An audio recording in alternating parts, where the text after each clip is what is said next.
Live from the RV General Store mobile studio at Eskimo Joe's, Joe State Tailgate. It's countdown to kickoff with Bud Light Game Time. Yeah, go ahead.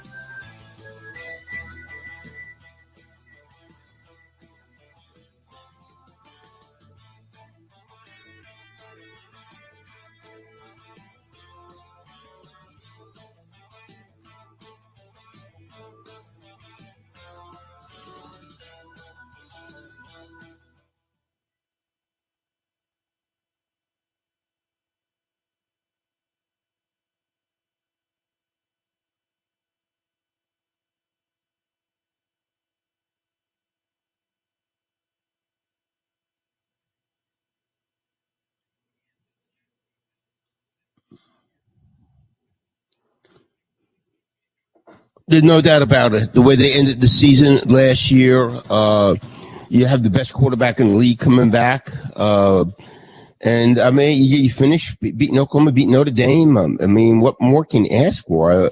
Optimism, and there should be optimism this season.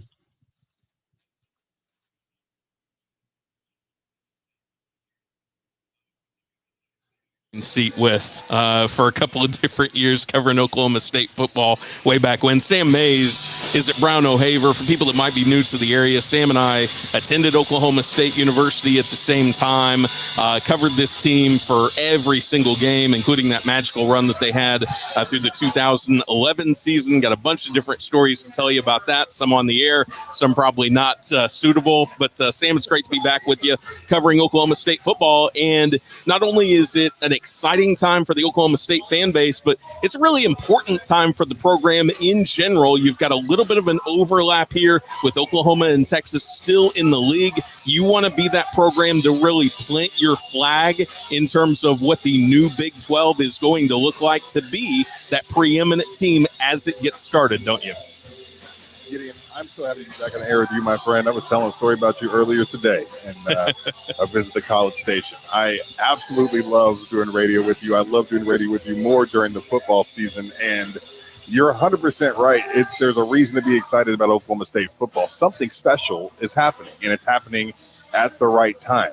You know, I will tune in tonight and expect to see an Oklahoma State Cowboy team that has reloaded maybe for the first time, right? And Mike Gundy's tenure at Oklahoma State, it's a reload season, one where you follow a great season with potentially another great season. Teams like Oklahoma State typically have to rebuild after having successful campaigns like they did a year ago. But when you look at this roster, the returning starters on the offensive side, and I get it, you lose a bunch on the defensive end, but around the country, they have arguably a top 5 defensive line room in the nation.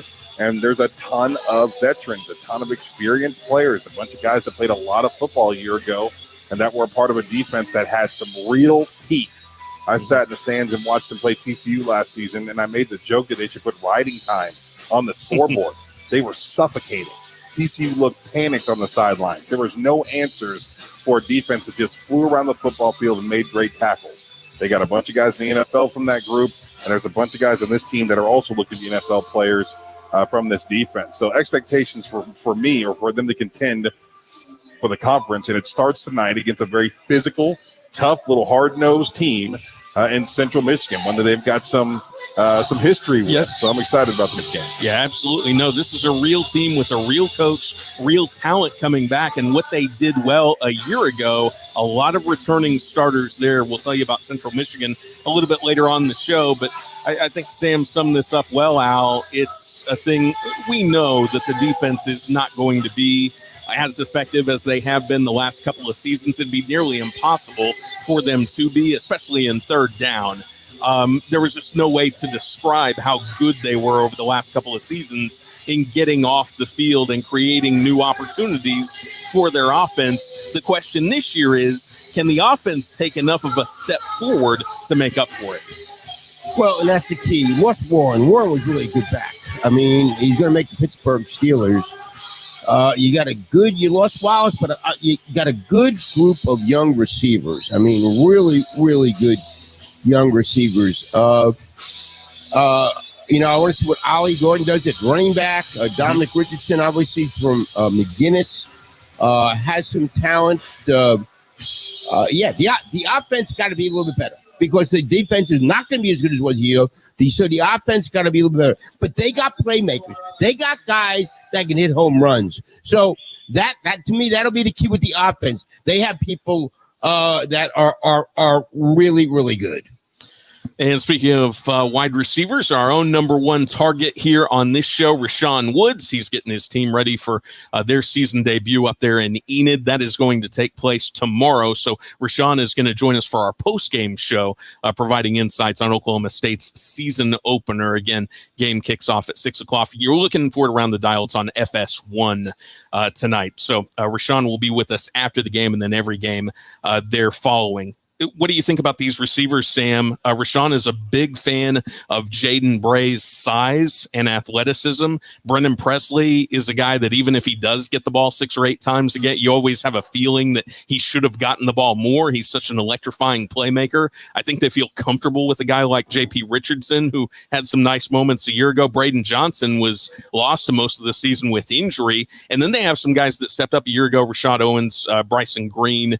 So they've got the numbers at receiver. It's just a question of can these guys make timely plays? So a year ago, you have to laugh at how incredible that receiving core was as far as just taking care of their quarterback. You watch Sanders go out there, and let's not get it twisted. The dude's not the most accurate guy on the planet, right? He'll throw a ball up there for grabs every once in a while. It just seemed like the Oklahoma State Cowboy receiving core came down with them the majority of the time. Those kids worked for their quarterback, right? He's throwing to an area, and they're just having to go up and get the football. It doesn't matter what height they were, speed, whatever. They were finding a way to get it done, and I expect very much the same from this group this year. They know who their quarterback is. They practice with him every single day throughout the summer. They know exactly what he's capable of. And I think when you talk about guys like Jaden Bray, and look, I'm excited to see Talon Shetron take the field. The freshman out of Santa Fe, big physical kid. He's had a great summer. You wonder if he can get himself involved in that conversation also. I think I'm spoiled rotten in regards to receivers at Oklahoma State from the time that I was on the field with Rashawn to present day. They seem to always find that dude, right? A guy that's going to be the get out of jail free card, a guy that's going to get some national hype, a guy that's going to find themselves in a Bolitnikoff conversation. Like, it just seems that they always have somebody great on that football team, and I'm sure there's somebody in the receiving corps room right now that's going to end up being great this season. So I'm not worried about it one bit.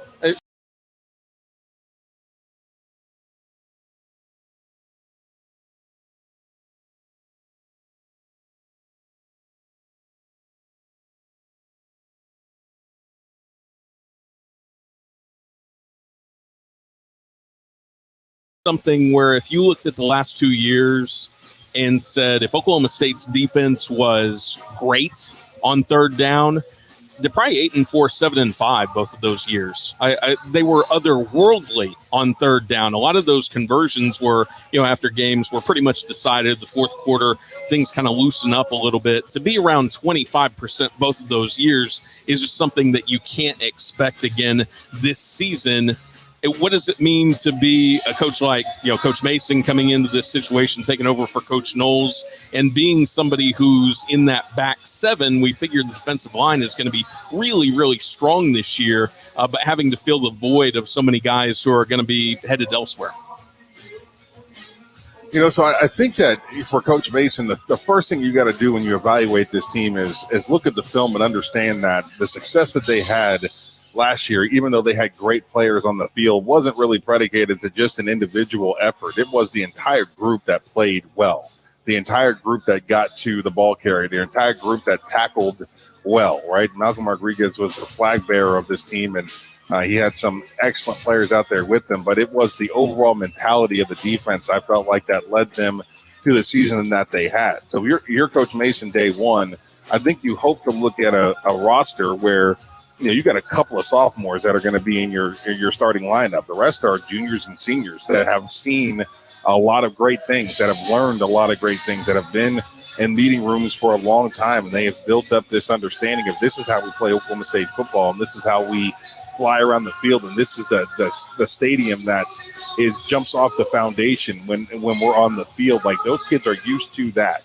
They have a defensive mindset in Stillwater for the first time in 20 years that I've covered Oklahoma State football, been on the football field. I've never looked at that team and thought they want to lead with a defensive foot first. I think this season they still want to do that. Now, they have to prove that they can, but I think that mindset is there as long as Coach Mason went in. And you hate to say it like this because he's the coach, but you have to respect the players that were there and what they've built and what they were a part of last season. Those kids want that again. They want that feeling again. And I can't imagine that Coach Mason wasn't thrilled to see those faces in those meeting rooms of guys that understand what playing elite defense feels like. They were top 5 last year, Gideon. Right. Top 5 defense in the country in Stillwater, Oklahoma. I don't think they're going to drop that much. Coach Mason knows what he's doing. Yeah, you think they would have taken a few of those from maybe 08 to 13 and how much of a difference that would have made in what Oklahoma State football was able to accomplish. Sam Mays is at Brown O'Haver today. Al Eschbach inside our Sports Animal Studios. Gideon Hamilton here inside our RV General Store mobile studio right across the street from Eskimo Joe's. It's part of Joe State Tailgate. And don't forget about Joe's 35th annual Juke Joint Jog. All proceeds benefit the United Way of Payne County. This is going on October 1st. It's a 5K race at 10 a.m., a 1-mile fun run at 9:30. Prizes for top finishers. You get a shirt, medals for everybody in the 5K. Check them out at EskimoJoes.com/jog. You can also check us out. We've got a live stream going here. If you want some of the atmosphere from Stillwater, check out our Sports Animal YouTube page, the Sports Animal app. You can catch this live feed as well. And also, it's broadcasting live our Twitter page that is at Sports Animal. Al, you talked about the running backs, relatively good health for OSU coming in the opener. Blaine Green is out. They shifted him over to Cowboy back. He was a guy that did catch a few passes a year ago. DeAndre Jackson, who's a transfer from Texas A&M, is also out. So it's Dominic Richardson, Ollie Gordon, Jaden Nixon, who's a redshirt freshman, Ollie Gordon, the freshman you talked about earlier. But that was a problem for Oklahoma State at the beginning of last year until they identified Jalen Warren, and then things really, really opened up for Oklahoma State. Looks like the approach, again, is to do it by committee and hope that somebody breaks out from the pack, right? Well, and I think some people forget, not the hardcore OSU fans don't forget, they're going to beat Baylor if Warren plays in that game. There's no doubt they win the Big 12 championship. So one of these guys got to, and they've always found somebody. Yeah, and what Warren did last year was just, I mean, nobody in the world would have expected. He comes in from the transfer portal, doesn't start, and then all of a sudden they get him in there, and all of a sudden that offense takes over, gets going. Another thing about, and Jim brought this up, I wonder, when they played Notre Dame, it seemed like Sanders played really, really good when they went quick. So I'm going to be interested to see in the offense how quick they go this year. So, yeah, I mean, which one of these running backs are going to emerge? Sam, what do you think about Oklahoma State's running game going into this year? And this is something that, after that Missouri State game a year ago, you start to talk about not answering any questions going into opening week. And those are some of the things that we talk about. What questions need to be answered here? And things were looking like, this was going to be a 4, maybe 5-loss season for Oklahoma State, even after they found a way to bring it together against Boise State. They're down 17-3. The Longhorns are going in to score again before they turn that game around and really their season around early on. But there are some things that Oklahoma State probably will take a few weeks to figure out going into this season. Might be the running game one of those.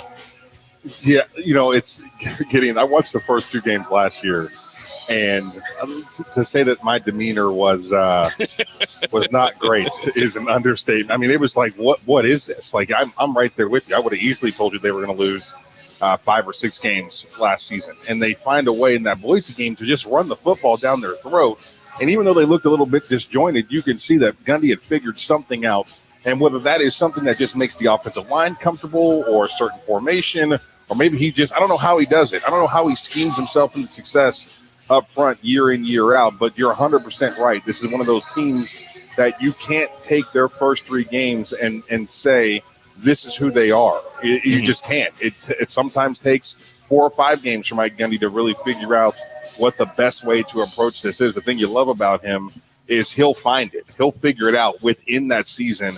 I think he overachieves more than he underachieves. Really, Mike will win 2 or 3 more games in a season. You're like, man, I just didn't think this team had it in them. And last year was a prime example of that. Who thought they would be one of the nation's top defenses and offensively find a way to get the job done against a team like Notre Dame, who's always putting players into the NFL on the defensive side. They always have NFL defensive linemen. They always have a linebacker that is, one of the nation's top linebackers. And they found a way to out-athlete them, out-physical them, out-scheme them, the whole 9 yards. So I think this is, as far as the running game is concerned, give it some time. I can't wait to watch Ollie Gordon compete. This is a big-bodied kid, somebody who you feel like is ready for college football right now. And Gideon, sometimes freshmen can there's a freeness to the way that they play. Sure. Right? And almost a fear that motivates them, right? You get a freshman in the backfield, and he's looking at the defensive line like, these are the biggest men I've ever seen. Sometimes those dudes run just a little bit harder because it's their first big-time college football game. So I think they'll figure it out. I think they've got – I don't know if they have a star in the backfield there in Stillwater, but they definitely have some serviceable pieces that will help them run the football this year. Sam, real quick, I wanted to get some confirmation from you, or if you disagree, that's fine with Al's point, just on the speed at which Spencer Sanders operates. And some of that is going to come with getting these receivers integrated into the system, how well the offensive line performs this year. But what do you think about Al's point, is Spencer Sanders operating a little bit more quickly, or where he's at his most efficient? We'll just put it that way. So I'm going to give you a Gladiator movie reference here. There's 2 types of quarterbacks, in my opinion. Okay, you've got the kid that is Andrew Luck, who is leading his army from a chariot. Right, that's where he's throwing the football from. He's throwing it from a chariot. Then you got guys like Spencer Sanders who are on the horse riding into the front lines. Like, that's when he's at his best. He's got to be in the game. He's got to be feeling it. He's got to be running the football. He's got to be getting hit. He's got to be going fast. That's exactly where he wants to be to feel most comfortable with what he's doing. He doesn't like to sit in the pocket and just, deliver the football in and distribute it that way. This kid needs to go out there and play football, be in the game, be physical with his teammates. And the more they can allow him to do that, the better. And I get it. The backup quarterback situation looks interesting. It's Gunnar Gundy going to be taking the number 2 snaps. Right now, he's inexperienced, and that's something you got to be aware of. But I would hope at this point that Gundy knows better than most what his quarterback needs to be successful. Like, he's got to let that kid get in the mix right now. Game 1, Sanders got to be playing a physical, fast brand of football. You look at over the course of his career, though, on average, Spencer Sanders, Al, is going to miss a couple of snaps here and there. He might miss a game this season. Backup quarterback could be very important for Oklahoma State this season. Critical, as it is for most teams, I think, in the country. But this is Sanders' 5th year. So I think as you watch most quarterbacks, they're going to get better. And Sanders, you take away the 2 Baylor games, which he threw, I think, 7 interceptions. He was pretty good, right? Yeah, outside of that. Outside of Baylor, he was really good. Really good. So, and he should be better. I mean, again, this is his 5th year on campus. Coming up next, we'll talk a little bit more about Oklahoma State's opponent. This is a real team. Central Michigan coming in here, certainly with some history with Oklahoma State, as Sam alluded to a little bit earlier. Right now, though, Sam is going to tell us about a great place where he's at. That's Brown O'Haver. Sam? Yes, sir, here at Brown O'Haver, 1901 Northmore Avenue, Suite 12. Give Brown O'Haver a call at 735-5510. Got any issues with your insurance company? It's lightning strikes, it's fire, theft, tornado. Your insurance company is set up to serve you, but sometimes it could get a little difficult. Sometimes they get a little stingy. And if you feel like you deserve a little more money than what you got, Brown O'Haver routinely gets clients 30 to 40% more money over than doing it on their own. So Brown O'Haver is a service for you, a service for the insured, not the insurance company. Give them a call. Once again, 405-735-5510. And we've got live sports talk all night long here on the Sports Animal. Still going to have Inside Sports with Al Eschbach. Matt Ravis will be along a little bit later. And as soon as this game is over inside Boone Pickens Stadium, myself and Rashawn Woods will have football feedback, taking your calls after Oklahoma State and Central Michigan. Gideon Hamilton coming to you live from our RV General Store mobile studio. It's Joe State Tailgate, right across the street from Joe's in Stillwater, less than 2 hours away from OSU season opener. This is Countdown to Kickoff on the Sports Animal.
Kickoff, Oklahoma State, number 12 in the country, hosting Central Michigan tonight at 6 o'clock. Saturday at 2:30, the number 9 Oklahoma Sooners will welcome in UTEP into Norman, and Tulsa begins their season on Saturday at 2:30.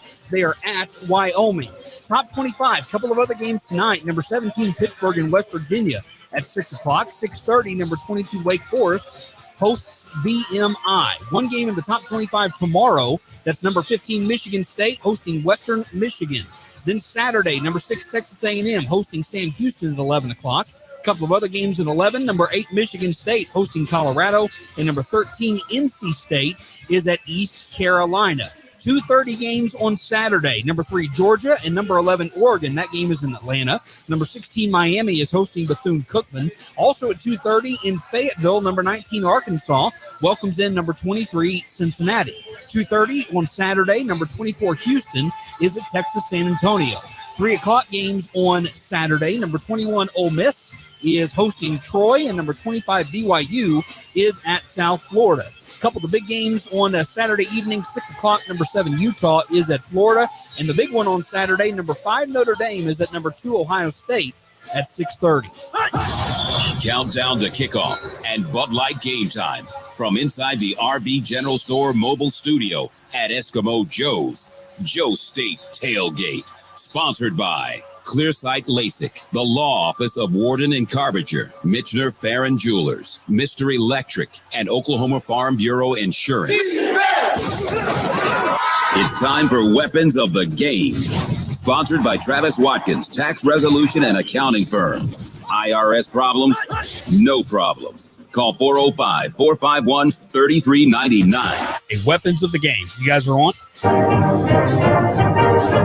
Just about an hour and a half away from kickoff inside Boone Pickens Stadium. It's Oklahoma State's season opener. So they take on Central Michigan. Gideon Hamilton again. It's countdown to kickoff. Bud Light game time on 98.1 FM, WWLS, the sports animal. Coming to you live from our RV General Store mobile studio, just across the street from Eskimo Joe. See a lot of orange and black out here.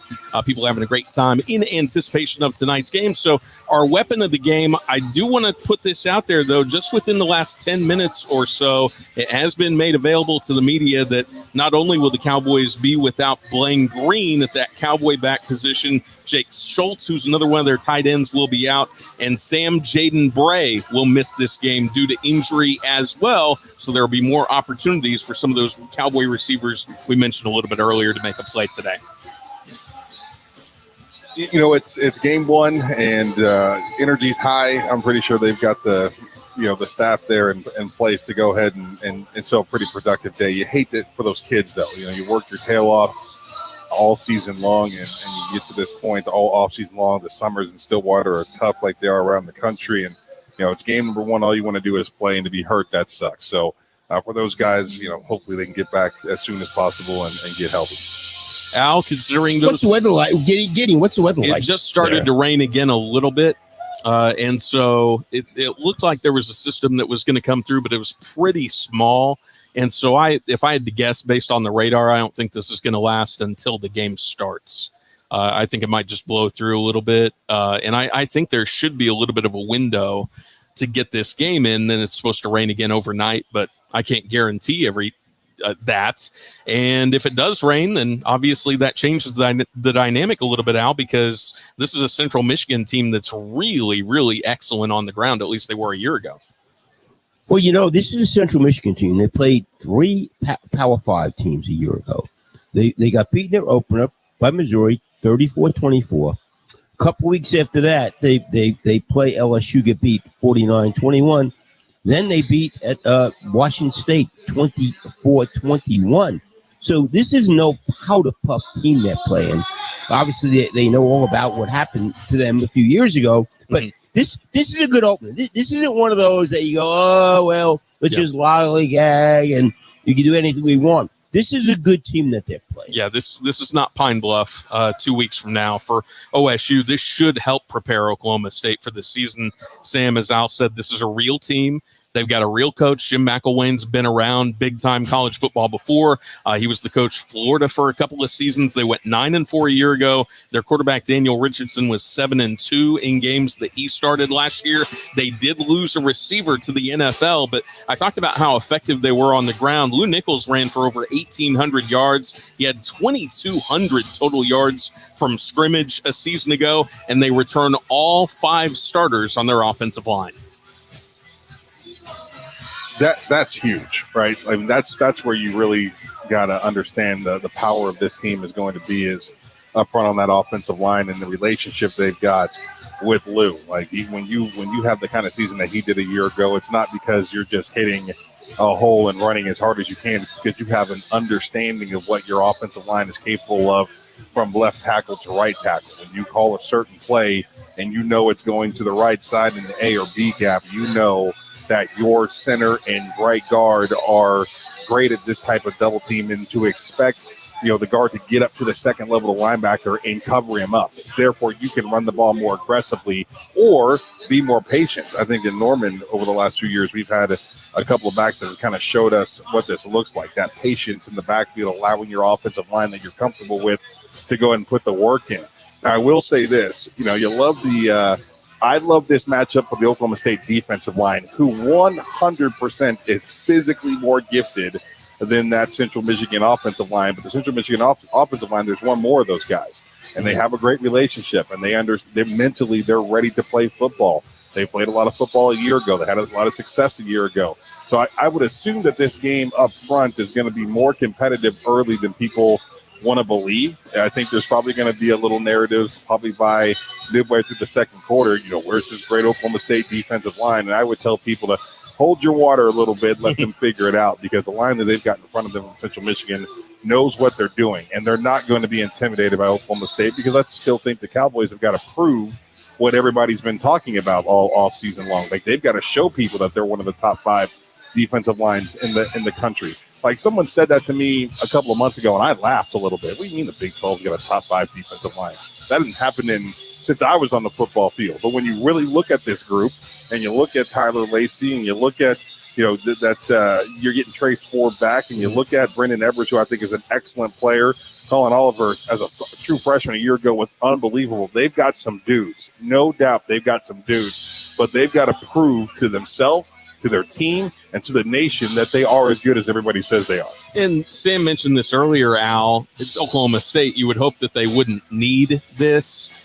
But based on everything that we heard in the week leading up to this game from Mike Gundy, he certainly remembers what happened here about 7-8 years ago when Central Michigan won that game inexplicably the way that they did. Oklahoma State played really poorly down the stretch in order just to be in a position to lose that game. But Central Michigan gets that untimed down, the Hail Mary, and they're able to score on that play. Something tells me that there's just a little bit different in his mindset than this would be if they were playing Western Michigan or Eastern Michigan, for instance. There's no doubt about it. I mean, that game probably still haunts Mike. They got screwed, and in one silver lining in that thing, you can tell his team, hey, they beat us. Yeah, it shouldn't have beat us, but they beat us. That's going to get people's attention. People, you think, okay, well, they're playing Central Michigan. Player to go, who the hell's Central Michigan? Well, you show that they did beat you, and then the teams they played last year, Power 5 teams. So this is a team. I think that the players, Mike is going to get their attention. I think one reason because they lost, and also. What they've done before. This is a nice MAC team, Central Michigan. Yeah. And the MAC, we all know over the years, the MAC's a really good conference. Sam, you're from around that area, but kind of speak to the history here that obviously Mike Gundy is aware of this enough to talk about this multiple times in the week leading up to it. None of the guys that were there then or here then are still there, but it's something that he hasn't forgotten. Oh, yeah. I mean, no one has, right? Hashtag never forget. What a weird moment that was in Oklahoma State football history. For him next, you can break when you're ready. Carry with him into this game. I'll tell you this much to kind of piggyback on what Al was talking about as far as the MAC is concerned. This is the part of the country I'm from. And I'll tell you right now, if these kids that are from that Ohio Valley, the West Virginia area, Pennsylvania, Michigan, up in that area, like this is a group of tough, hard-nosed kids. Like when you think about Stephen F. Austin or UTSA or one of these mid-level Texas teams, understand that those are Texas kids, just like this is a very rich high school football tradition up in the part of where Central Michigan is located and where Bowling Green and Kent and all those schools are at. So you're going to get, like, this is a bunch of undersized kids that don't care what your name is or what brand is on the side of your helmet, because the MAC every single year These kids are going to Columbus, or they're going to the Big House, or they're going up to Notre Dame, or they're going out there to Happy Valley and playing in front of 100,000 at Penn State. Like, coming to Stillwater to play in front of 56,000 again for Central Michigan is nothing. Like, they're not concerned about that at all. Tough, physical, hard-nosed, punch-you-in-the-mouth type kids. Oklahoma State's going to have to root this team out in this game. They 100% are. Are they capable of doing that? Yes. They're going to. I think they cover. I think they blow them out in the second half of this game. But don't get it twisted. You're going to have to let them know who you are from a physical standpoint early. And if you don't, this is a game that will stretch on longer than they wanted to. And next thing you know, we're talking about them not covering and them getting into some sort of a fist fight with this little team from the Chippewas. Like, that's the last thing that you want. Right.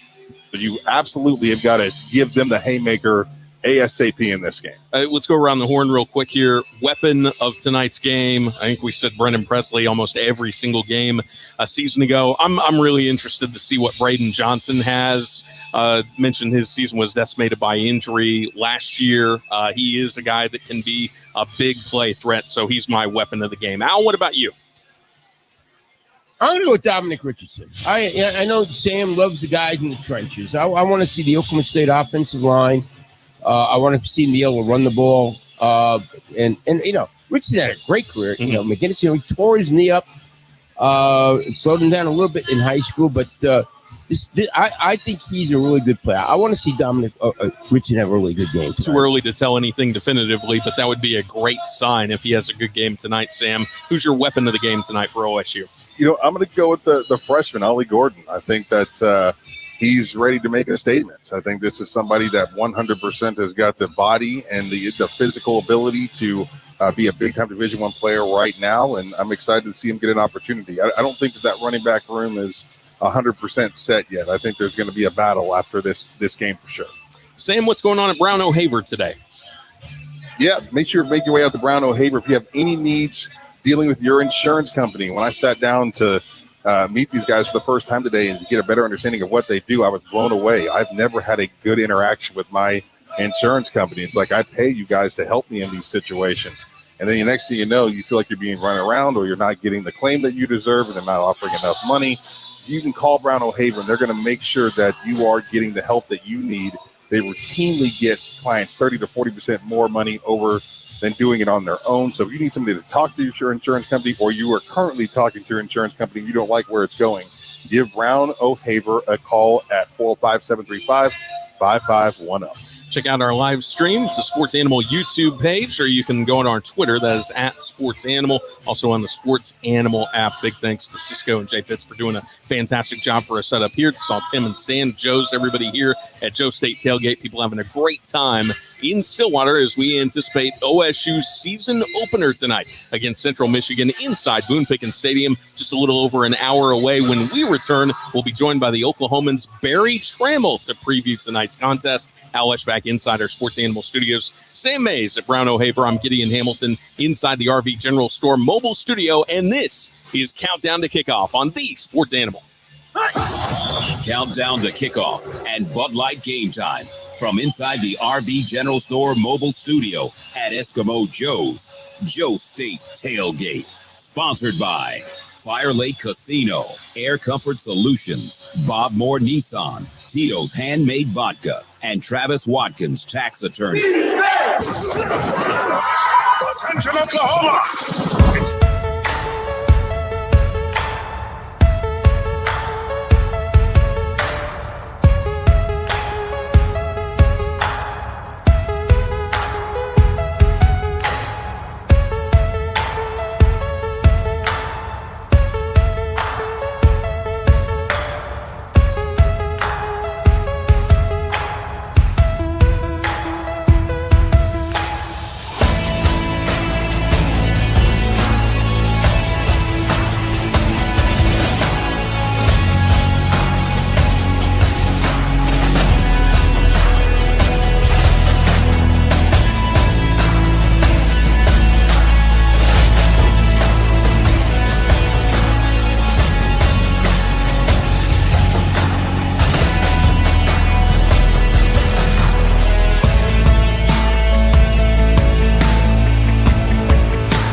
restaurants, eats, drinks, scenic views.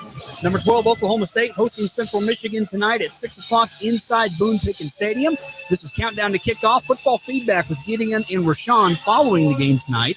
Number 9, Oklahoma hosting UTEP on Saturday at 2:30. Unsportsmanlike conduct with the Morning Animals beginning at 10. Countdown to Kickoff with Al and Jim at 11:30 on Saturday. Football feedback in the College Locker Room show following that game.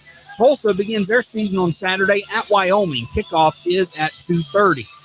Big 12 schedule for this weekend. Another game tonight, by the way, number 17, Pittsburgh, hosting West Virginia in a renewal of that rivalry. A couple of games in the Big 12 tomorrow. Kansas hosting Texas Tech at 7 o'clock. 9 o'clock, TCU is at Colorado. Saturday in the Big 12, Iowa State hosting Southeast Missouri State at 1. 6 o'clock, number 10, Baylor welcomes in Albany. Also at 6 o'clock, K-State hosting South Dakota on Saturday. That game at 6. 7 o'clock, couple of games on Saturday in the Big 12, Texas Tech hosting Murray State, and Texas welcoming in Louisiana Monroe. Some of the other bigger games in the top 25 this weekend. Saturday at 2:30, number 11, Oregon takes on number 3, Georgia in Atlanta. A big ball game in Fayetteville.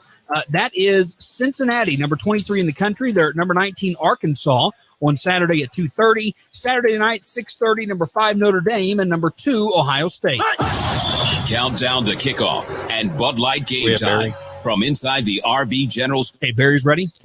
At Eskimo Joe's Joe State Tailgate. Sponsored by Lucky Star Casino, Rob's Ranch, Addiction Treatment for Men, Midwest Engineering and Testing Corporation, McBride Orthopedic Hospital Clinic, The Metal Store, and ZT Cigar. Barry's ready? You're on. College football is back in the state of Oklahoma, just a little over an hour away from the season opener for Oklahoma State as they take on Central Michigan inside Boone Pickens Stadium tonight. Kickoff just after 6 o'clock. See the game on Fox Sports 1. Gideon Hamilton here inside our RV General Store mobile studio. Great setup here. Thanks to our friends at Eskimo Joe's, part of Joe State Tailgate. A lot of people enjoying their time before they head over to Boone Pickens Stadium. Al Lechback is inside our Sports Animal studio. Sam Mays is over at Brown O'Haver today. And right now we welcome in the Oklahomans, Barry Trammell. And Tram, exciting time of year as always. Yeah, I woke up today and it was about 68 degrees and rainy. And I looked at the calendar and it said September. So I got all fired up and then remembered, hey, it's game day. So lots to be fired up about. Barry, what do you think about this Oklahoma State team coming into this year? Obviously, we've been talking about this for months now, but you've got some big-time departures on defense. Also some reasons for optimism, especially among the defensive line. And then offensively, you talk about maybe some more weapons that Oklahoma State can use, even though Jaden Bray and Blaine Green, Jake Schultz are going to miss tonight's game. But a mix coming into this year. Certainly some reasons for optimism, but also some question marks too. Yeah, you got the quarterback returning. Spencer Sanders is as experienced as anybody in America. And played really well last year and at the game of his life against Notre Dame. So lots to like there. Offensive line should be better. And generally, you can find tailbacks and receivers. So I think the offense is pretty sure. Now, the defense, I don't know. You always want to start at the D-line, and they're set there. They're great there. But a lot of new faces at linebacker, a lot of holes in the secondary. I was thinking driving up here today, they lose Tanner McAllister to Ohio State, Jarek Bernard Converse to LSU. If those guys stick around, I think everybody'd be really fired up about this OSU defense. And it still might be really productive, but those are two pretty important position groups that they really are unsure about. Yeah, Sam, if you have a feeling if in terms of retention, you could just keep, like Barry said, one or two of those guys, at least it would stabilize things. There's no way the entire defense looks the way it does a season ago for obvious reasons, but you'd love to have just one or two of those guys back for stability, wouldn't you?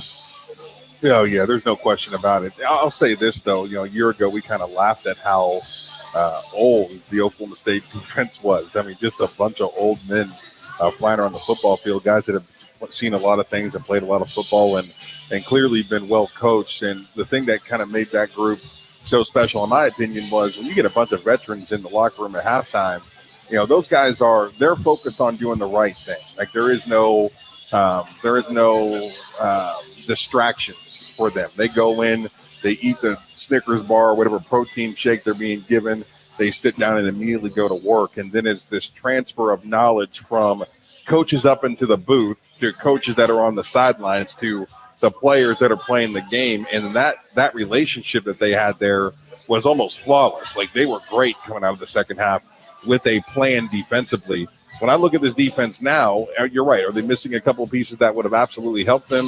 The answer is yes, but you're still talking about a bunch of dudes that have been on campus a very, very long time. Bunch of juniors and seniors in this starting lineup for the Oklahoma State defense. So I don't know that we're going to see the impact of the loss of talent as much as we normally would. I think that the understanding of the game, the understanding of what they're doing, even with a new defensive coordinator who would have been foolish to change a whole lot of this Oklahoma State defense this season. I think that they should be, like I said, I don't think they're going to be top 5 this year, but I would struggle to see them fall out of the top 30. I think the Cowboys are going to play some pretty good defense. Although, Al, what you were seeing the last couple of years is the marriage of somebody who obviously did know what they were doing defensively from a coaching standpoint, along with not one, not two, not three, but a number of guys who really were right on the edge of playing in the NFL, enough to where they tested the waters and came back. Rodriguez, Harvell Peel, a number of different guys that I think still moved on that maybe have some NFL pursuits, and a couple of guys that are still on the team that I think might play professional football as well. But still, you had just a number of those guys. That's not something that you see outside of the major programs in college football too often, is it? Well, no. I mean, all the experience they have, and Sam's right. They got a lot of experience back this year, which is really going to help. I also think one of the things I want to see, let me tell you something. When Ohio State hired somebody, he's pretty good in Knowles going. I think Knowles, obviously, one of the top assistant coaches in the country. I think they were very fortunate. They did a great job by getting Mason. Mason said, hey, this ship at Auburn's going under. I'm jumping off it before it does sink. And I think that softened the blow of using Jim Knowles, who did an amazing, and we'll say again, amazing job a year ago. Barry, what do you think about Oklahoma State's defense this year? Do you agree with Sam that you'll see some drop-off but not major? Or do you think that we could see the thing that stands out to me, again, I've said this to you a number of different times, is when you're talking about a 26, 27% third down rate over the course of 2 seasons, that translates to what? 1, 2, 3 wins a year. I mean, legitimately, if we talked about Oklahoma State being effective on third down defensively over the last couple of years, then they're probably 7-5, 8-4. Instead, they were otherworldly on third down, and that's kind of where they got to where they were at. So what kind of a drop-off do you see for Oklahoma State defensively this year, if any? Well, I think that you'll have some. I think it's going to be difficult to, as Sam said, be top 5 type defense. I am reasonably optimistic. The one thing I'm concerned about is the back end. I think Muhammad and Black are going to be good corners. I'm not too worried there. Sometimes safety can be a hole in which other teams exploit for big plays. When you got like the other Harper playing, and of course Jason Taylor's a veteran, but Kendall Daniels, people like that, newcomers, guys who haven't played much, can they make sure that they keep their finger in the hole and not let the dam break and those kinds of things. If they can, I think OSU will be a really good defense. But I'm worried about the potential for big plays. And of course, maybe the biggest difference, and this has nothing to do with much of anything other than Malcolm Rodriguez is an unbelievable player, and he's showing it in the NFL. There's no way you make that for a guy like that. So, if Knowles was here and those transfers would stay and all those things, the defense will take a step back just because Malcolm's not here. Mhm. And there's no really, he was an exceptional player, but exceptional. I mean, he's an All-American linebacker, and those guys are hard to find. And OSU had one for the last 2 years. So just the loss of Malcolm is going to be a fairly significant blow to this defense. Barry, we talked a lot on this pregame show already about Oklahoma State and running the football this season. DeAndre Jackson was 4th on the depth chart, but still you wanted at least an opportunity to see him in the game. Transfer out of Texas A&M, so they're going to roll with Jaden Nixon, who's redshirt freshman. We'll see a little bit more of Ollie Gordon, and we figured to see quite a bit of Dominic Richardson. What do you think about the Cowboys running the ball this year? This was supposed to be by committee a year ago, and remember L.D. Brown before that breakout performance against Boise State by Jalen Warren, and then all of a sudden Oklahoma State had a really effective rushing attack. What do you think about the Cowboys on the ground this year? Of course, mixed in with the quarterback run game of Spencer Sanders. You have to include that. Well, I'm not sold on the tailback, but I wasn't sold on the tailback last year until Boise State when Jalen Warren became a star. So, I think it's quite possible that one of these guys emerges as a dependable upper-tier tailback. But none of them have so far. Tom Richardson really the only one that's had the opportunity. So, I'm a little apprehensive about the quality of the tailback by OSU standards. I mean, they've got Cuba Hubbard, Justice Hill, Tatum Bell, Kendall Hunter. It's the place that puts out continual great tailbacks year after year after year. I don't see that yet. We'll start finding out tonight if it's possible. But I do think that's a concern. If you just sort of have a blue-collar tailback, that puts more pressure, I think, than ever on Spencer Sanders. I think he's up to the task. But if you've got a difference maker at tailback, that just helps everybody across the board. Sam, we talked about this. I think the rain's going to go away before this game starts. If it does continue during the game, it's a lot different now than it might have been in 2003, that 7.5-hour game between you and Texas Tech, where teams do have very different attitudes about the way that they play and how it could affect a team that throws the ball predominantly versus a team that's a lot more comfortable running the ball. I think teams can improvise a lot better now. But what's it like out there on the field when it's a little bit wetter? Primarily, I know that you can't speak to this, but you've obviously been around guys that are at skill positions and how they prepare a little bit differently. Man, let me tell you something. I think that field, as an offensive lineman, I think that field turf is the greatest thing ever. I knew exactly what I was capable of. Depending on what shoe I was wearing, right? So typically you see a bunch of guys wearing molded cleats when it's warmer outside, but when the conditions got a little weird and it started to get a little wet or whatever it might be, you go to these molded cleats or these screw-in cleats, and they come in like 1/2 inch, 3/4 inch, maybe in a full inch for some of these guys. So like it's, there's the footwear today that you can put on to get traction is through the roof. Technology is unbelievable. I'm sure the stuff that they're putting on their feet today versus what I did 20 years ago is even that much better. So unless there's a torrential, downpour and you're seeing guys out there that are, they can't find a dry towel, they can't keep their hands dry, then now we start talking about novers and things like that. That's a possibility. But as far as footing and the way that you approach the game from a speed standpoint, it would have to be like, I'm looking at the Sports Animal YouTube channel right now. Gideon, you look fantastic, by the way. I mean, like someone's done your makeup. Like it's great. You look excellent on TV. But yeah, unless it changes significantly, I can't imagine that the weather's going to play too much of a factor here.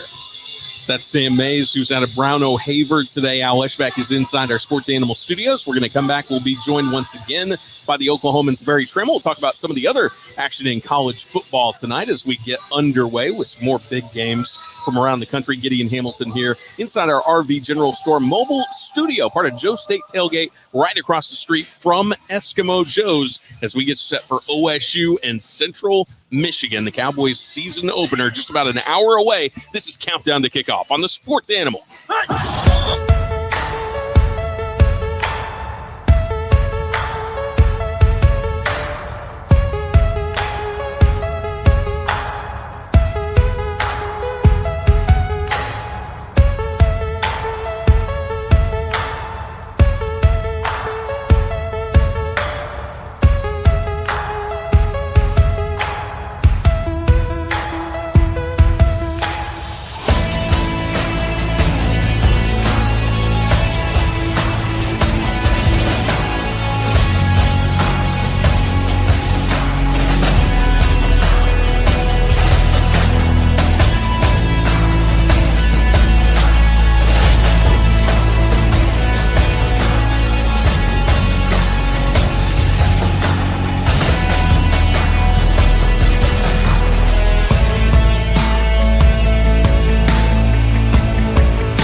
sponsored by Twin Peaks Restaurants, with 2 locally owned and operated locations in Oklahoma City. 1 hour away from kickoff, number 12, Oklahoma State, hosting Central Michigan tonight at 6 o'clock. This is Countdown to Kickoff on the Sports Animal. We'll also have unsportsmanlike conduct at 10 o'clock on Saturday. Countdown to Kickoff at 11:30. To get you ready for number 9, Oklahoma and UTEP, 2:30 on Owen Field Saturday. Football feedback following tonight's game with Gideon and Rashawn outside Eskimo Joe's. And we'll also have football feedback live from Campus Corner with Alan Jim on Saturday. Tulsa is at Wyoming on Saturday to begin the Golden Hurricane season at 2:30. Top 25, couple of other games tonight. Number 17, Pittsburgh, hosting West Virginia at 6. Number 22, Wake Forest welcomes in VMI at 6:30. One game tomorrow, number 15, Michigan State, hosting Western Michigan at 6 o'clock. Games on Saturday in the top 25. Number 6, Texas A&M, hosting Sam Houston at 11 o'clock. Other games at 11, number 8, Michigan, hosting Colorado State. And number 13, NC State, is at East Carolina. 2:30 kicks, number 11, Oregon, is taking on number 3, Georgia, in Atlanta at 2:30. Also at 2:30, number 16, Miami, hosting Bethune-Cookman. Big one in Fayetteville at 2:30 on Saturday. Number 19, Arkansas, number 23, Cincinnati. A couple of other big games, 6 o'clock on Saturday, number 7, Utah's at Florida. And 6:30 on Saturday, number 5, Notre Dame, visits the Horseshoe, and number 2, Ohio State. WWLS-FM, The Village, Oklahoma City, your home of the Oklahoma City Thunder. A Cumulus media station.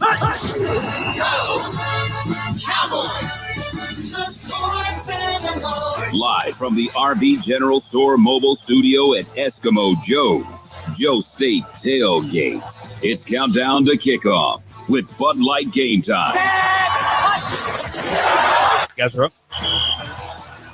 Just about an hour away from kickoff to the college football season here in the state of Oklahoma. It's OSU taking on Central Michigan inside Boone Pickens Stadium tonight. Kickoff is at 6 o'clock. If you're looking for the game on TV, it'll be on FS1. We'll talk about some of the other big games tonight, as Matt Meyer alluded to a little bit earlier. Sam Mays is with us. He is at Brown O'Haver today. Al Eschbach is inside our Sports Animal Studios, and the Oklahomans' Barry Trammell remains with us here for a couple of minutes before we shift our attention to some of the other games from around the country. Tram, this is a very real team that is coming in here to Stillwater today. There's obviously some history between these two programs, as Mike Gundy has alluded to during this week, but Jim McElwain is no stranger to big-time college football. The head coach at Florida for a while didn't go the way that things wanted to there, but 9-4 a year ago. Their quarterback, Daniel Richardson, 7-2 in his starts a year ago. They did lose his favorite target to the NFL, but the thing that they did really well last season is run the football with Lou Nichols, 1,800 yards on the ground, almost 2,200 total yards for that young man, and they return all 5 of their starters on the offensive line. So this is a real opponent for Oklahoma State today. Yeah, you know, it's sort of the kind of opponent that is best suited to pull an upset like this. A team that potentially could run the ball well, clock, Spencer Sanders off the field, that kind of thing. I think 1,825 yards, something last year that Nichols ran for. And we've seen Central Michigan, you know, I've been at both games, the 15 game up there and 16 game here. You know, discounting the controversial endings, doesn't matter. Before that, it's 27-23, and OSU was huffing and puffing just to, you know, get it done. So this is a competitive team. Last time they were on a football field, they beat Washington State in the Sun Bowl. So it's a quality MAC program, and the MAC has a long history of scoring several upsets a year. They've averaged 3.5 upsets a year of Power 5 opponents this century. So the mission for OSU today is to not add to that total. Al, I feel like there's some negativity coming off of Barry right now, and it's really throwing me for a loop. Like, I will come uncorked. I mean uncorked if they lose to this team today. Even if this game is close. Like, they've come too far in the last several years as far as building that identity, building that level of toughness, instilling an expectation and an attitude for Oklahoma State football to take a step back. Like, you should blow this team's doors off their vehicle immediately. It shouldn't be something that's in question. It might be a slower process in that first quarter because they can play a lot of football in the middle of the field. But once you get in a red zone with a team like this, you should lock them up immediately. Like I will be furious if they don't come out there and look like a team that is reloaded. That's what they should do this year. Sam, I just had flashbacks to about 10 years ago. That's what it was like doing radio with Sam Mays. They finished number 7 in the nation, 12-2, but they didn't blow out Missouri State. They didn't blow out Tulsa. They didn't blow out whoever else, Boise State. They didn't blow out much of anybody except TCU and Kansas. So, I mean, if they do what you're saying, I think that'd be a great sign for the Cowboys. Because as good as that team was last year, they didn't blow the doors off people. Al, I'll tell you this. Go ahead. I think that last year was a big part of the growing of this team, growth and development of this team. I think Gundy has stated it several times since the offseason. Like they're in a different mindset, and it's this cohesive unit of the coach and the athletic director and the president, and Oklahoma State football is they're in a different lane, I think, since the end of last season. I would agree with you 100% about the first 2 games last year. I would have told you they were going to win 5 games after those. This team, after last season, the growth, the development, beating Notre Dame in the Fiesta Bowl, I just can't imagine if they don't take the field with a different attitude in week number 1 here. Like we have to start. OSU fans are the worst with just being happy with winning 10 games. Like, I get that. Like, what a successful decade it's been for Oklahoma State football. Like, they are the 10th most winningest team in college football over the last decade. I understand that. But at some point, in order to do more, to win more, to have a better expectation, to recruit better, they've got to keep themselves as a perennial top 25 team. To me, it's a must-take step this season to start the year with an intensity and an attitude and put a team that you should beat handedly away. You're 21-point favorite in this game, Vegas says. Beat them by more than 21. Like, it's time for Oklahoma State to have a concrete identity, and it starts this season.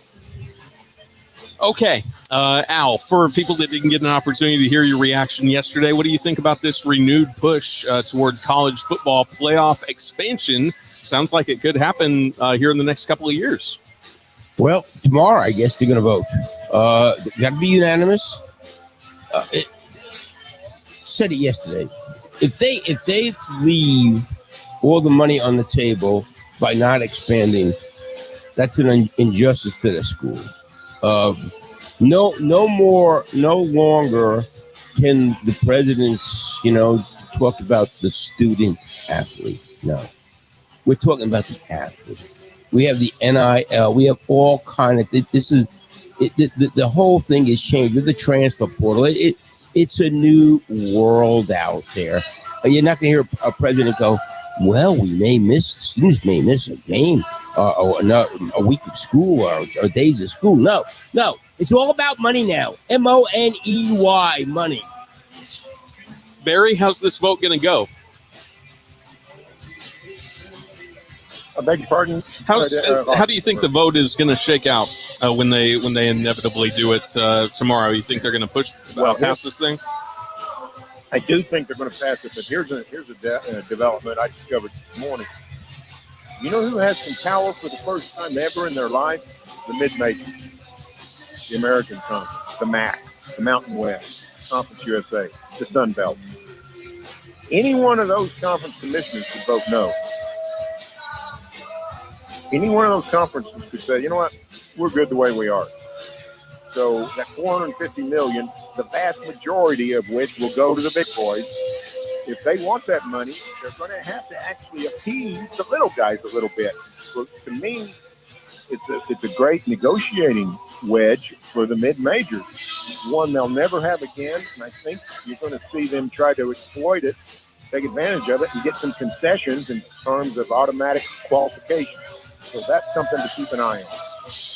Sam, I heard you talking about this earlier this afternoon. I know you're in favor of expansion just from a fan standpoint, but it seems like it just gives more opportunities to some of the other teams around college football as well. Give us your thoughts on the expansion of this thing. What looks like 12 teams in the playoff.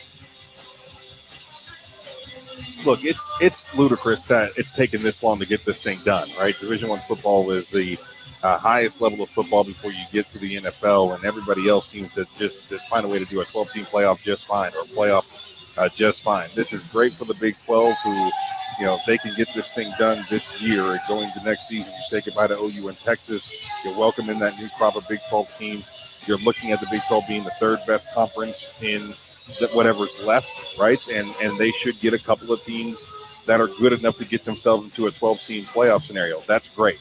Because if OU and Texas left and then it's just a 4-team playoff, the Big 12 essentially, I mean, most likely gets left out of that conversation more often than they get into it. So to be able to get not one, but maybe a couple of teams into a 12-team playoff for this conference would be a big deal, right? That's where all that you get all that national coverage, and the Big 12 brand will be back all over, you know, the walls of some of these big-time stadiums and big-time games. So that's what this conference needs more than anything. But it's the right thing to do for the game of football. I find it interesting what Trammell said as far as the group of 5 teams. I'll never understand why those teams – it's time that they get a championship of their own. Like that, I really feel like it's to play for New Mexico, right, or to play for Cincinnati, or to play for a Tulsa team. Like, what are you breaking it down on in the summertime? Let's go win our conference. You're not going to win a national championship. You're just not. Like, great, Cincinnati got in a year ago. How often is that going to happen for a group of 5 teams? Like, and they're getting ready to move into the Big 12, which will help them significantly in the world of recruiting and bring big-time talent in. I've always felt like that group of 5 should have a title to play on their own. We would cover it. It's more football for everybody.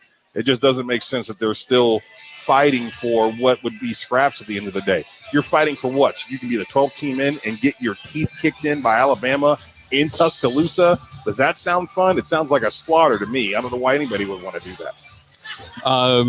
We're about 45 minutes away from kickoff in Stillwater. Oklahoma State is taking on Central Michigan for their season opener, 6 o'clock inside Boone Pickens Stadium. Check out Eskimo Joe's 35th annual Juke Joint Jog. All proceeds benefit the United Way of Payne County. This is going to be Saturday, October 1st. They've got a 5K race at 10 a.m., a 1-mile fun run at 9:30, and there's going to be prizes for the top finishers. To find out more, go to EskimoJoes.com/jog. Appreciate everybody here, Joe's, Tim, Stan, everybody in our great setup here by Cisco and Jay Pitts, the RV General Store mobile studio. You can also check out our live feed on our Sports Animal YouTube page, the Sports Animal app, or on Twitter at Sports Animal. Al, what about these other 2 games tonight? Any intrigue with Penn State and Purdue, and then a fellow Big 12 team, West Virginia, taking on Pitt? This is the first time that they've renewed that rivalry since 2011. Well, gosh, remember, and help me out, Barry, guys, where Pittsburgh went to West Virginia was set to 7 for a national championship. Instead, they said, play in Oklahoma this yesterday, and they beat their butt. I'm intrigued by this game. How many times do you have a game where the 2 starting quarterbacks start at the same school? Slovich and JT Daniels at USC. Slovich got out of there as soon as Lincoln Riley came in. Even though that Lincoln Riley didn't tell anybody that Caleb Williams was coming. Everybody in the world knew he was coming there, and so he darts out of there. JT Daniels, I think from the Don Bosco, the great high school program out in California, skipped his senior year, started at USC, and then went to Georgia. Had some moments there. We thought he'd be the starter last year. That didn't happen. I am intrigued. Let me tell you something. If Daniels is the real deal, then West Virginia is going to be difficult for anybody in the league. Tram, what do you think about these other 2 games tonight? I think it's a huge game in Pittsburgh for the Big 12. If West Virginia could pull off the upset, Pitt's the defending ACC champion and still well regarded. West Virginia's second division team. But Al's right, JT Daniels, he's a difference maker. They've got a chance. And the Mountaineer fans would love to go to Pittsburgh and love to beat Pitt. That's a chance in 11 years. So I think it's a huge game for the Big 12 to really strike a blow for the conference in their waltz to get ahead of the ACC and the Pac-12 in the conference status ladder.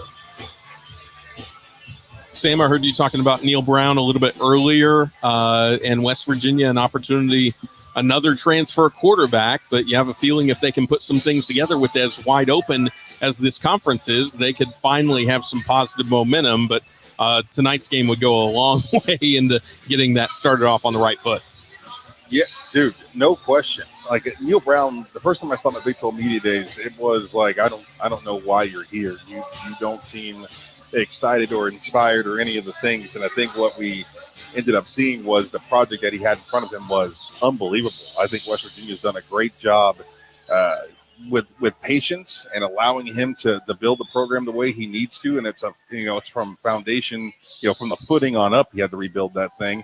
And I think I'm not going to say that West Virginia is a guaranteed top 25 team, but I do think, in a game number one against their rival with JT Daniels at the helm, that the Mountaineers are going to have something to say about this game. I think this is very much a pick 'em. I know that you're looking at a Pitt is favored by 7 points in this one, but to me, I think it's a very, very simple pick 'em game. And I like the Mountaineers. I think they'll show up, be tough, play great defense, and find a way to get this thing done for the Big 12.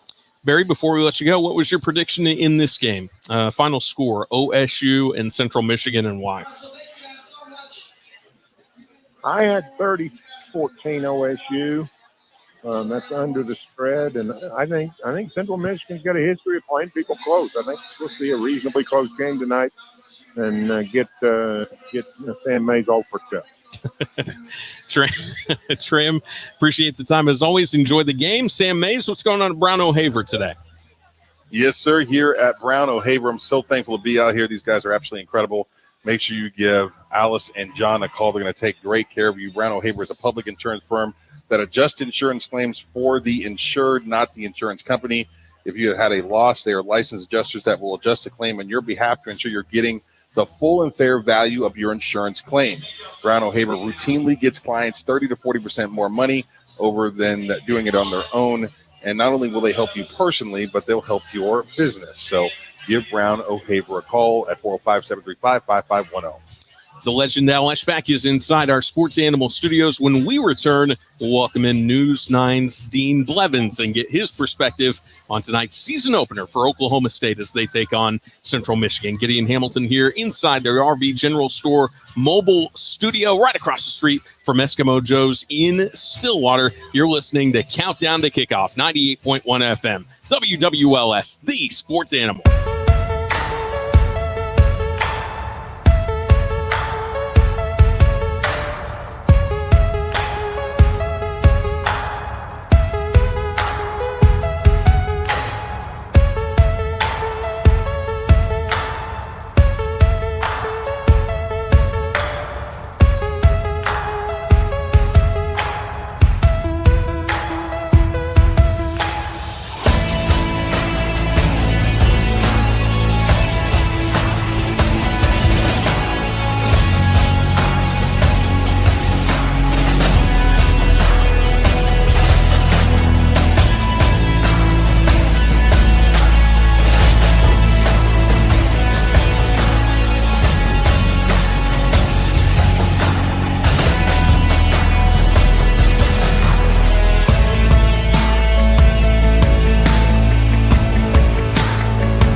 by Twin Peaks Restaurants. Eats, drinks, scenic views. Number 12, Oklahoma State takes on Central Michigan tonight, 6 o'clock inside Boone Pickens Stadium. This is Countdown to Kickoff with Gideon, Al Leschbach, and Sam Mays. Don't forget, after the game, football feedback with Gideon and two-time All-American Rashawn Woods. Immediately following the game, taking your phone calls and your tweets. We'll have complete pregame and postgame coverage on Saturday for Oklahoma as the 12th-ranked Sooners, the 9th-ranked Sooners will host UTEP at 2:30. Unsportsmanlike conduct beginning at 10 o'clock. Countdown to Kickoff with Al and Jim at 11:30. Tulsa begins their season on Saturday, 2:30 at Wyoming. The Big 12 slate for this weekend, there's one other game tonight. That's West Virginia at number 17, Pittsburgh, in a renewal of a rivalry. That game kicks at 6 o'clock.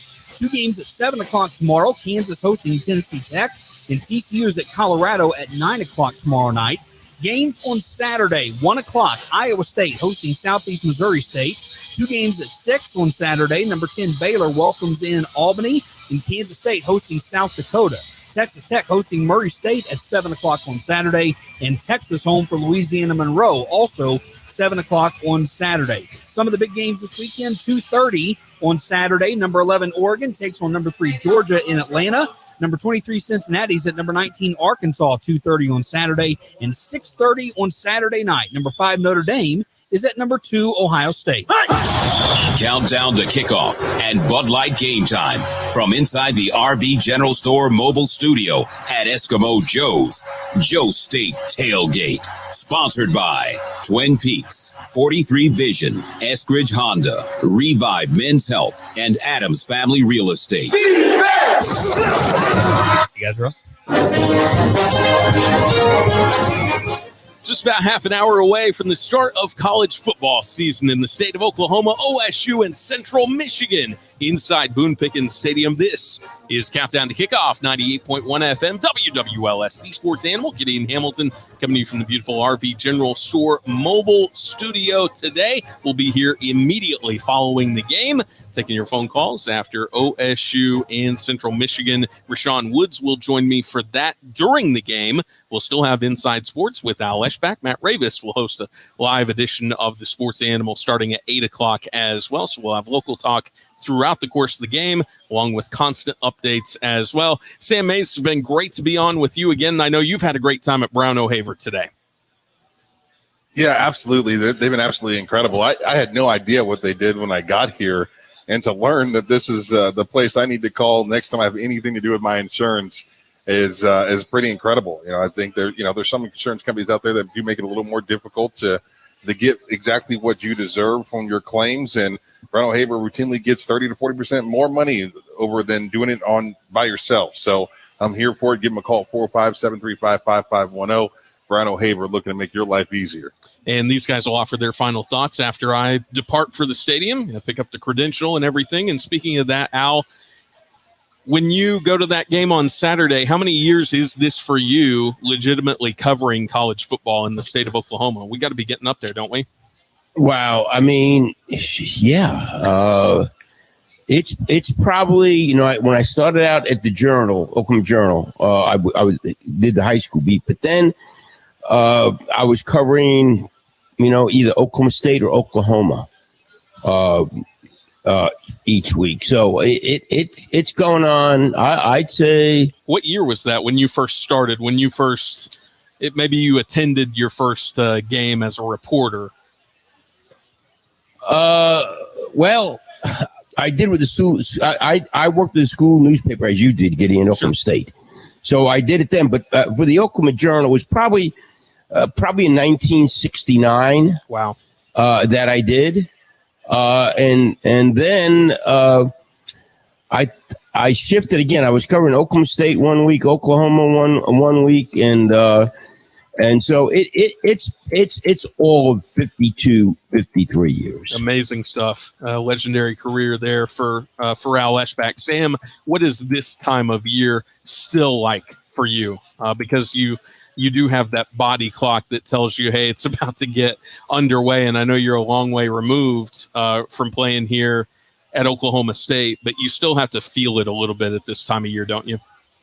Oh, yeah, there's nothing like it. I'm watching the YouTube channel right now, the Sports Animal YouTube channel, and I can see the the crowd shot. Just kind of does the heart well to see all the orange out there. Oklahoma State's got on a normal Saturday, they get 35,000 people out there to tailgate. The party is very, very real and exciting in Stillwater. It's been nothing but success for a decade or even longer for Mike Gundy. And, to have that feeling that this could be a year where maybe they take another step forward into being more consistent, in that top 25 year in, year out, maybe even in that top 15 year in, year out is a big deal. Like I love every second of Oklahoma State football, and I can't wait to tune in this evening and watch those guys kick it off. Al, I asked Sam about this earlier, that this is kind of an important segment of Oklahoma State football history, just because the tide is going to turn with the new Big 12. And who knows, there might be some more teams in the Big 12, the Big 16, whatever they're going to brand it once we finally get the dust settled from conference expansion and realignment.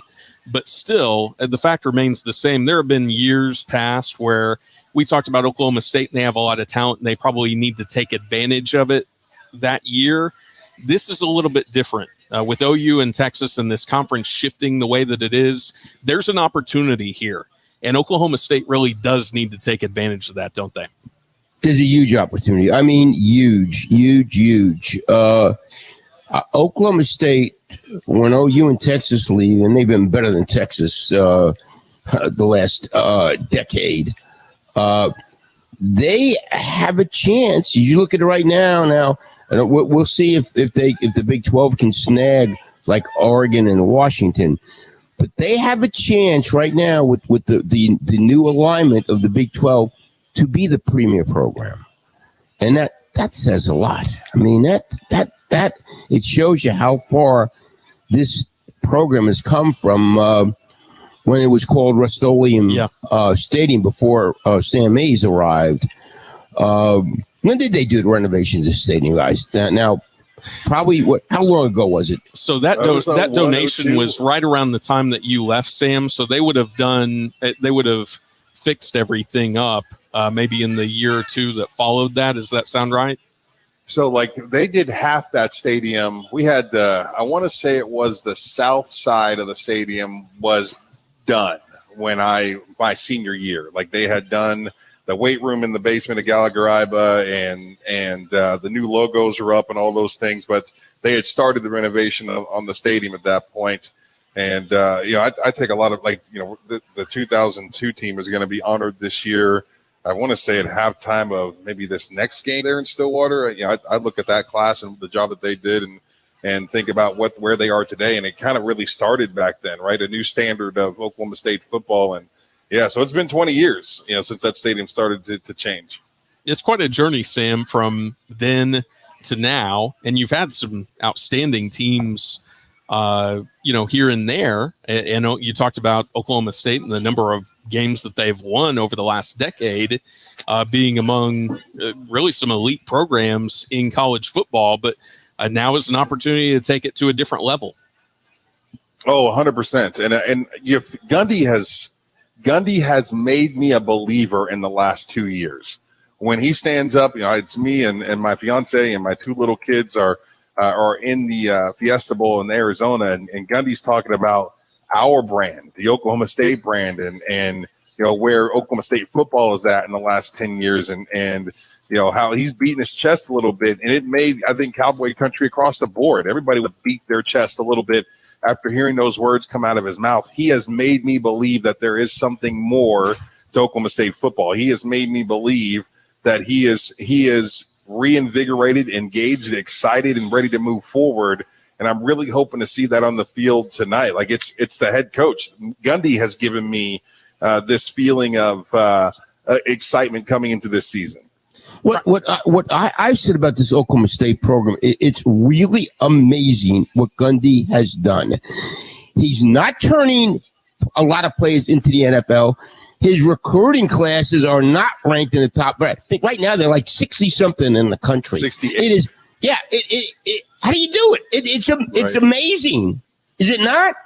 I mean, it is. And at the same time, as much he's got 5 guys that made NFL rosters this year.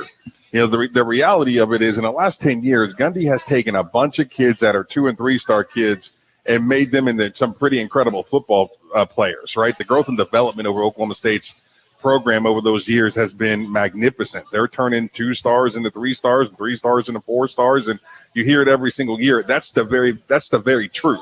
So that's why when I'm talking about, I tweeted this out the other day, all they do is win and develop. That's all Oklahoma State does.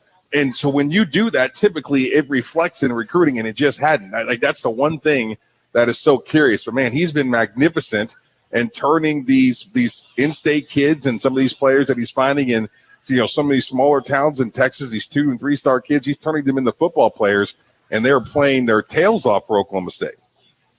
Some practical stuff for tonight's game. Rain has moved out. Actually looks pretty good right now, and should be for a while. I think we're going to be able to get through this game without any more storms. Supposed to be some stuff that rolls in overnight to Stillwater, but right now it's looking really good. Sun peeking through the clouds. DeAndre Jackson, Blaine Green, Jaden Bray, Jake Schultz all out tonight for Oklahoma State. Cowboys will wear all orange jerseys and pants, white helmet with Pete on them.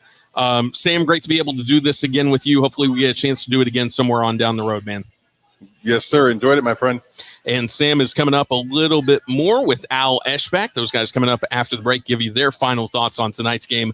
Oklahoma State taking on Central Michigan. I want to thank Cisco and Jay Pitts again for a fantastic setup. Tim, Stan, everybody at Eskimo Joe's for their hospitality here as part of Joe State Tailgate. Again, we'll be with you immediately following tonight's game. Myself, Rashawn Woods, and Matt Meyer taking your post-game phone calls after OSU opens their season with Central Michigan. Coming up next, Al Eschbach and Sam Mays, 98.1 FM, WWLS, the Sports Animal.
Michigan tonight inside Boone Pickens Stadium. This is Countdown to Kickoff on the Sports Animal. Football feedback with Gideon and Rashawn Woods following the game, taking your phone calls and your tweets. We can take your text messages as well. Number 9, Oklahoma, hosting UTEP 2:30 on Saturday. Unsportsmanlike conduct with the Morning Animals beginning the day at 10 o'clock. Al and Jim will have Countdown to Kickoff at 11:30 live from Campus Corner, and we'll have football feedback in the College Locker Room show following that game. Tulsa opening up their season on Saturday as well. The Golden Hurricane at Wyoming at 2:30. Top 25 this weekend. Number 17, Pittsburgh, hosting West Virginia at 6 o'clock tonight. 6:30. Number 22, Wake Forest welcomes in VMI. One game tomorrow, 6 o'clock. Number 15, Michigan State hosting Western Michigan. Top 25 on Saturday, 11 o'clock games. Number 6, Texas A&M and Sam Houston. Number 8, Michigan takes on Colorado State. Number 13, NC State is at East Carolina. 2:30 kickoffs, big one in Atlanta. Number 11, Oregon takes on number 3, Georgia. Also at 2:30, number 16, Miami hosting Bethune-Cookman. 2:30, number 19, Arkansas welcomes in number 23, Cincinnati. And the big one of the day, 6:30 Saturday night, number 5, Notre Dame is at number 2, Ohio State. Countdown to Kickoff and Bud Light Game Time from inside the RV General Store mobile studio at Eskimo Joe's, Joe State Tailgate. Sponsored by Clearsight LASIK, the Law Office of Warden and Carbinger, Michener Farron Jewelers, Mr. Electric, and Oklahoma Farm Bureau Insurance. Guys are up. Hey, Al. And we're back. Countdown to Kickoff, Oklahoma State, Central Michigan. Going to be starting in about 20-some minutes in Stillwater. Myself, Al Leschpack, along with Sam Mays, with that Brown O'Haver. Sam, what's going on at Brown O'Haver? Brown O'Haver is absolutely incredible. Big thank you to Alice and John for having me out today. If you are in need of help with your insurance company, they can do that for you. Give them a call at 405-735-5510. They are absolutely exceptional. They're a public insurance firm that adjusts insurance claims for the insured, not the insurance company. So it's like getting backup, right? You have to deal with your insurance company. They're not treating you the way that you thought you would be treated. You're not giving you enough money. You can call Brown and O'Haver, and they will take great care of you. Let me ask you something. I haven't talked about on my show much, and I think it's an interesting topic. I'm sure the people in Ohio are have a lot of optimism that Jim Knowles can work his magic. If he works his magic with that Ohio State defense, I think their offense can be the best in the country. With quarterback, receivers they got, everything else. What's your thoughts about that, Sam? About Jim Knowles? And the Ohio State defense this year. Yeah, I mean, I think that Ohio State probably, I mean, you could argue from a talent standpoint, they got the best team in the country this year. I think there's a reason that Nick Saban has got his group so riled up. I think for the first time in a long time, he's looking at the field and evaluating a team that he could meet in the championship game as maybe a little bit better than he is starting the season. So they're great. I'm excited to see. It is very easy. It's not easy. Let me rephrase this. Charlie Strong's Louisville teams ran through walls for him. Les Miles, Oklahoma State teams ran through walls for him.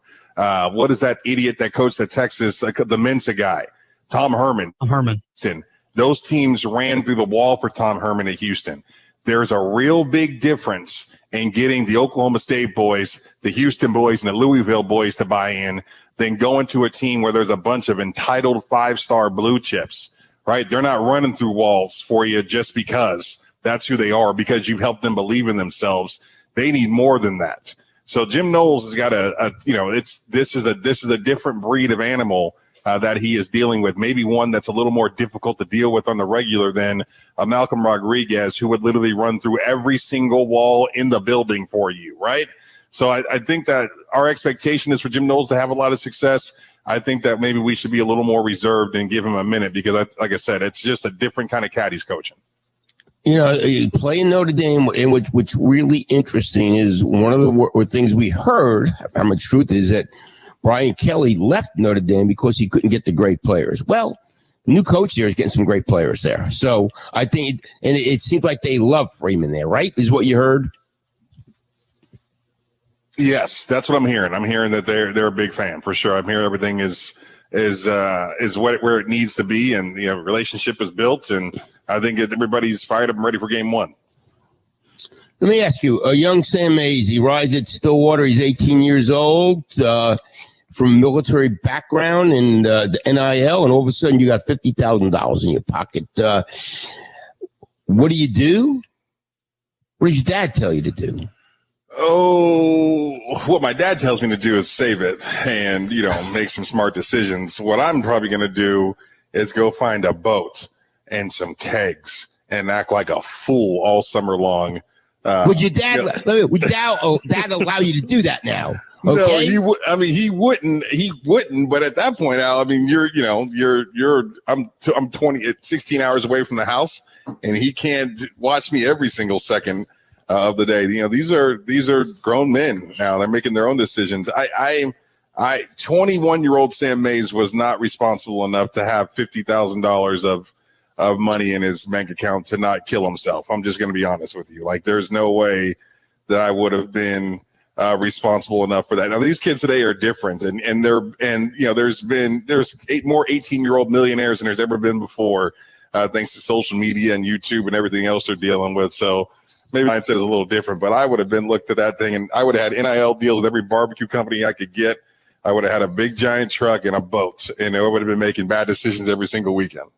hey, if I was a beer company, I'd endorse you, give you some 100%. 100%. We would have done well with that.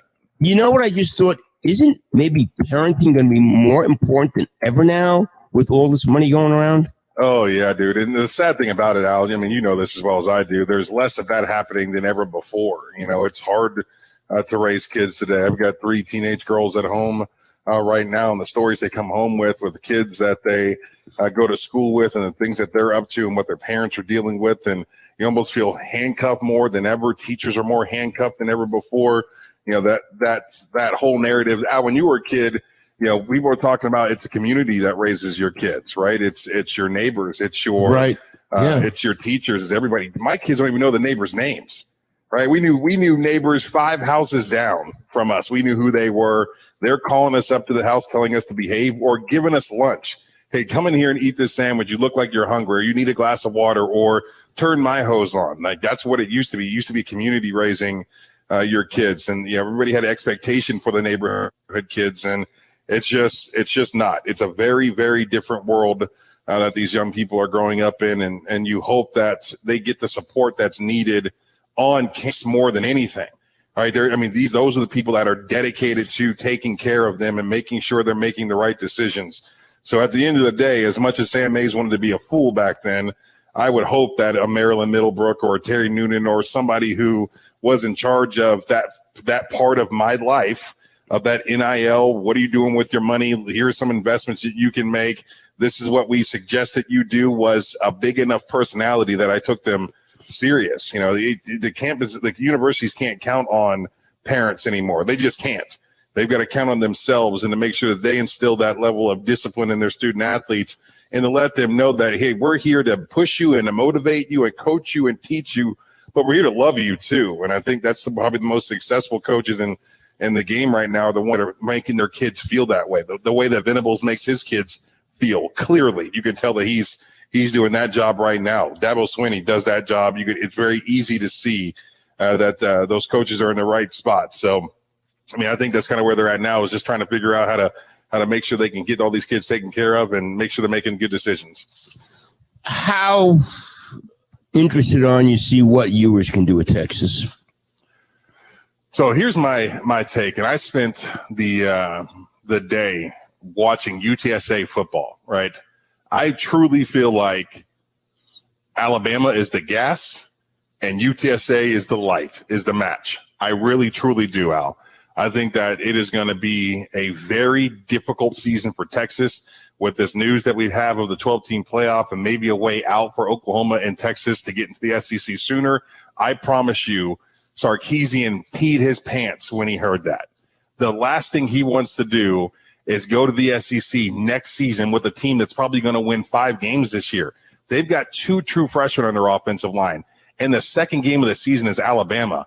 Al, that's what you call a sacrifice. like they're getting ready to sacrifice a couple of these highly touted freshman offensive linemen that they brought in last year because they don't have any better options. What are those kids going to do with 4 NFL players that they're going to play against in the game number 2 of the season? You're telling me that you have – so this is these kids' life. They have one game in between their high school senior year, their last game, and playing against an NFL team, essentially. That's what they're going to go through. And so I just feel like Alabama probably too much in game 2, break some spirits, and here comes this cocky, arrogant little UTSA team. They play football like a bunch of bad little kids. That's what their offense looks like. Crossing routes, receivers all over the place. They got a super mobile quarterback. I think that Ewers takes a couple of losses early. I think he's already mentally fragile because of what everything happened at Ohio State. I think he's probably a little fragile from the quarterback battle he was just in with Card. And I think that the death blow gets delivered before they even get into conference play. Texas is going to be in a bad place this year. How high in Baylor? That's who Oklahoma State opens up conference season with. I'm pretty high on Baylor. I think they have the best defensive tackles in college football. I think that as weird as Dave Aranda is, he has somehow, some way instilled this level of discipline and a fierceness with that football team that is as good as really anyone in the country. I would have told you in 2018 that Baylor as a top 10 team, they didn't deserve to be there from a look at my roster standpoint, but they would hit you in your mouth. And I would argue that they were the toughest team in college football then. And that's under Matt Rule. Aranda just really picked up where he left off. So now you're talking about tough, hard-nosed, physical on the offensive line and defensive line. They bring back all 5 offensive linemen now, which is you know what that means. I mean, they're really going to put foot to rear end with that group. And then you're talking about a quarterback situation that's so interesting because, Al, there's no way I'm telling Bohannon anything other than, hey, buddy, you're in a quarterback battle. So we'll see what happens over the summer and in the fall. Like, I'm keeping that kid there. You're telling me that Dave Aranda felt so confident and Shapen that he was like, you know what, Bohannon, thank you so much for what you've accomplished here in Waco. We're going to let you go somewhere else? What? That's how confident he is in this kid that's taking the snaps this year? So I feel like we're in for something real special with the Baylor Bears, and they're my favorite to win the Big 12. Man, you had to look at Nebraska and go, when they just their defense couldn't stop the run. I mean, it's just unbelievable how times it changed. I mean, it's just unbelievable. Northwestern, with a bunch of smart kids, just goes, we're going to run the ball right down your throat, Nebraska. Right. So I would also, when you go back, I watched that game twice after the initial time. So Northwestern's offensive line now, let me tell you something. That boy in the left, 77, he's probably going to get himself into the first round if he keeps playing the way that he was playing. They've got a bunch of veteran players. Their center was excellent. And I think what you saw early with that group was just a little communication was off. I mean, I think maybe Nebraska's passiveness was a little bit confusing to Northwestern in that midway through the first quarter, you saw them kind of start to click. And after that, there was just nothing that Nebraska could do. And the thing about the Huskers is that's a strength. Their defensive line, linebackers, that's supposed to be a strength. Northwestern blocked those dudes all day long. They blocked them at the first level. They blocked them at the second level. At one point, I saw a guard throwing his body at a safety. It was just a completely dominant performance by the Northwestern offensive line, which doesn't bode well for Nebraska this season in the Big Ten or against Oklahoma. I think Oklahoma's offensive line is going to be pretty good this year. Scott Frost is an idiot. They should have left him in Ireland. I've never seen anything like it. Like, they forced you to get a coordinator because you couldn't do the job.